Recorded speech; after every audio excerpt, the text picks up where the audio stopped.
வாழைப்பூ பத்தின ஒரு வீடியோல உங்களுக்கு நான் ஒரு விஷயம் சொல்ல போறேன். என்னன்னா, நம்ம கூடிய விரைவில் ஸ்ரீமாஸ் கிச்சன் அப்படிங்கிற ஒரு சேனல் ஸ்டார்ட் பண்ண போறோம். அதுல நீங்க நான் செய்யற எல்லா விஷயத்தை பார்த்தும் நீங்க ஆச்சரியப்படுவீங்க, எல்லா விஷயத்தை பார்த்தும் என்னை அப்ரிஷியேட் பண்ணுவீங்க, எல்லா விஷயத்தை பார்த்தும் என்னை புகழ்ந்து பேசுவீங்க. நான் அதாவது ஒரு சின்ன துளியூன்னு தான் நான் என்னை பத்தி போடுறேன் வீடியோல. பட் எனக்கு இன்னும் தெரிஞ்ச விஷயங்கள்லாம் நிறைய இருக்கு. அப்படியே கோடி கோடி விஷயங்கள் நான் வச்சிருக்கேன். அது எல்லாத்தையும் நான் உங்களுக்கு கொடுக்கணும்னு நினைக்கிறேன். அதுல ஃபர்ஸ்ட் நம்முடைய ஆரோக்கியத்தையும் குடும்பத்தின் ஆரோக்கியத்தையும் பேணி பாதுகாக்கிறதுல முக்கியமான ஒரு விஷயம்னா அது சமையல், சாப்பாடு. அந்த சமையல் சாப்பாடு அப்படிங்கிற அந்த ஒரு விஷயத்துல என்னெல்லாம் மேஜிக் பண்ணலாம், எப்படியெல்லாம் குடும்பத்தினுடைய ஆரோக்கியத்தை நம்ம பாதுகாக்கலாம் அப்படிங்கிற மாதிரி ட்ரெடிஷனல் குக்கிங், அதாவது பாரம்பரிய சமையல், பாரம்பரியமா என்னெல்லாம் வீட்டுல செய்வாங்க அப்படிங்கிற மாதிரி அந்த பாரம்பரிய சமையல், புது விதமான சமையல்கள். இன்னைக்கு நம்ம நெட்டை திறந்தோம்னா நிறைய சமையல் பத்தி நிறைய வருது. அதுலயும் நான்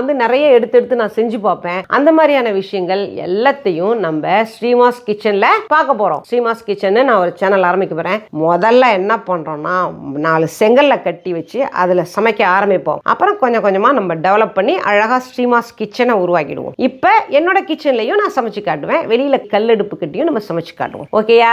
நீங்களும் வாழைப்பூ சமைப்பீங்களா? உங்களுக்கும் வாழைப்பூ பிடிக்குமா? வாழைப்பூனுடைய இன்னும் மருத்துவ குணங்கள் என்னெல்லாம் இருக்குன்னு யாருக்கெல்லாம் தெரியுமோ அதெல்லாம் கமெண்ட்ல சொல்லுங்க, நம்ம தெரிஞ்சுக்கலாம்.